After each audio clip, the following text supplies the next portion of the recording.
This film presented with the compliments of Montana Highway Patrol.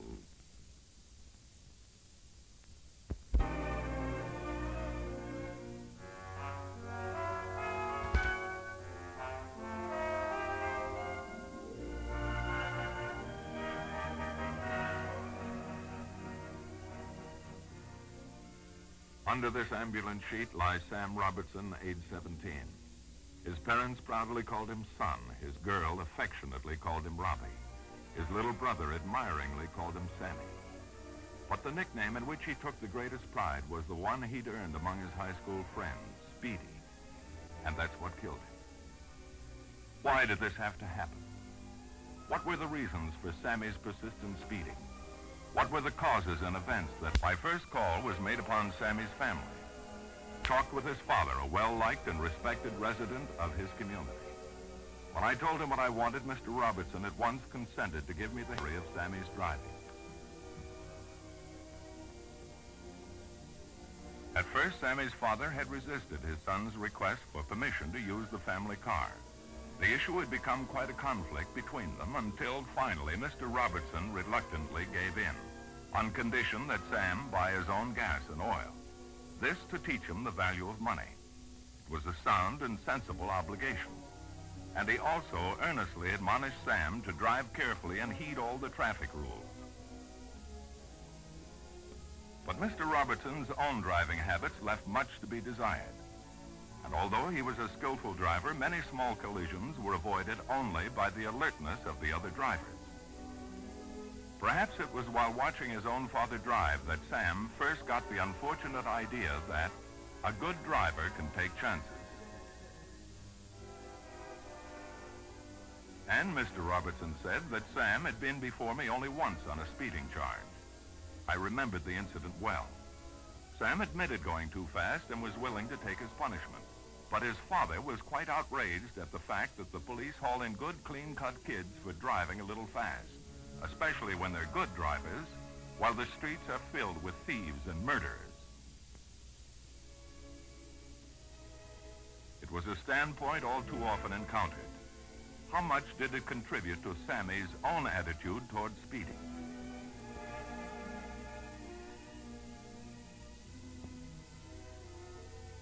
And I recall that Sammy's little brother, Billy, with fierce pride had said to me, "Sammy can drive better and faster than anyone." Billy was convinced that it was the other drivers that were the bad ones, for Sammy never had any trouble.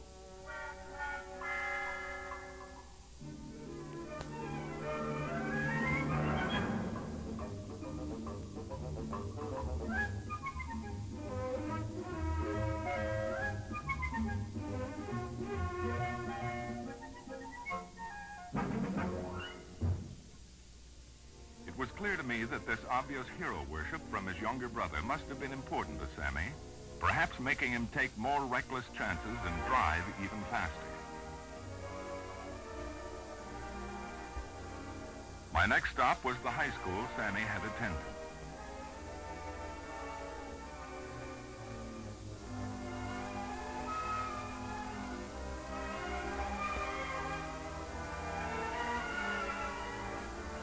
I talked to several of Sammy's teachers. Soon after Sammy had enrolled in the school, he had become popular with the other students. They all agreed with the opinion voiced by one of his teachers who said that Sammy seemed to be a conscientious and responsible youngster. A good student, not brilliant, but intelligent and showing good common sense in his work.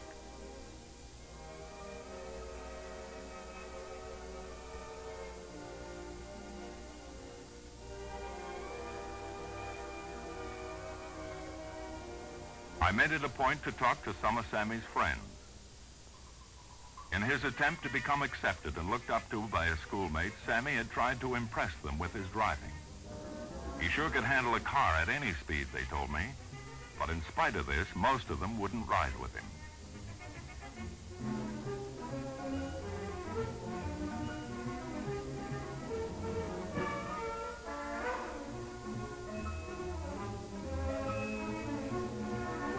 Once Sammy had earned his friends' admiration, he thought his reputation for fast driving had to be kept up.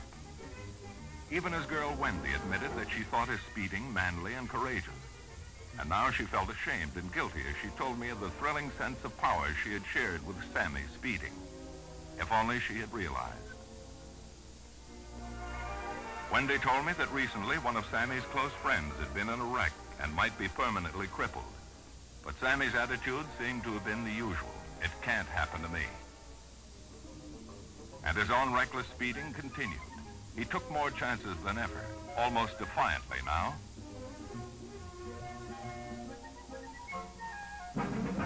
And I was told how Sammy was scornful of cautious drivers and always told woman driver jokes.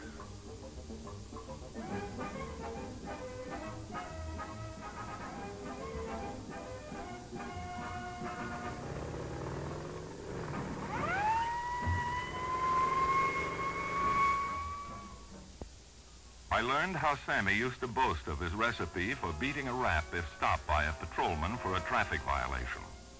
His trick was always to be extra courteous and polite, act real remorseful, and say, "Yes, officer," all the time. It often worked. Sammy had actually been stopped several times and let go with a warning.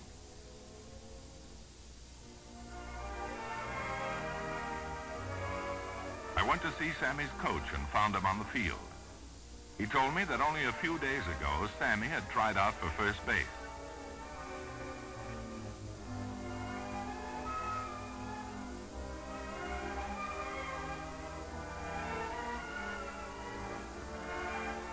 But he hadn't been able to make it. Perhaps Sammy had wanted to make up for this failure in some other way through his speeding, which resulted in his death.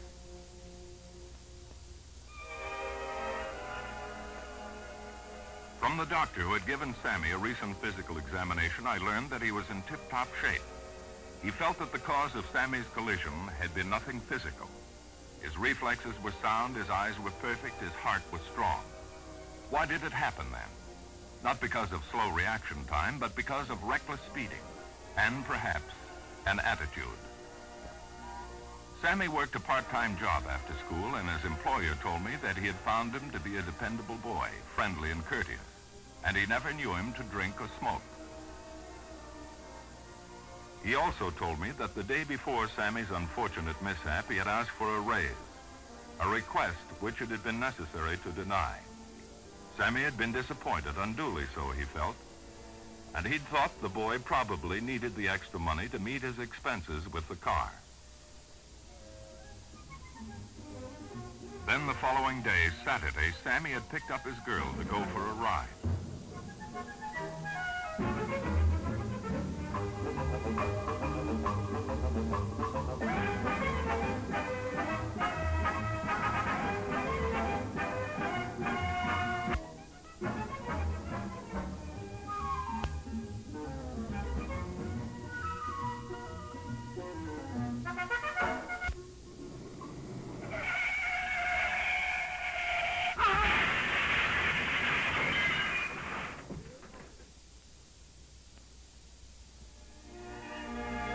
Not just one reason for Sammy's speeding, but many.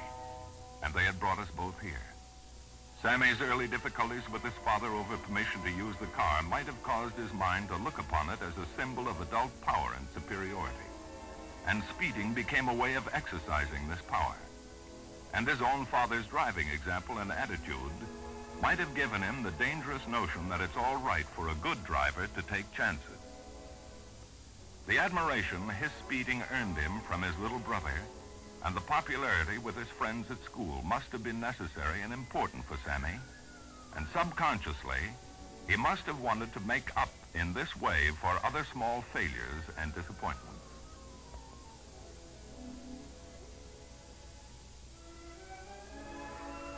Sammy's speeding then was an emotional outlet, and a tragically ill-starred one.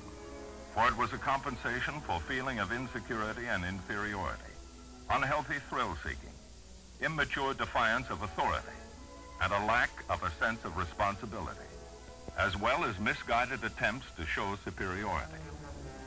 These, then, were some of the reasons for Sammy's speeding. There may have been others. If there were, he took them with him.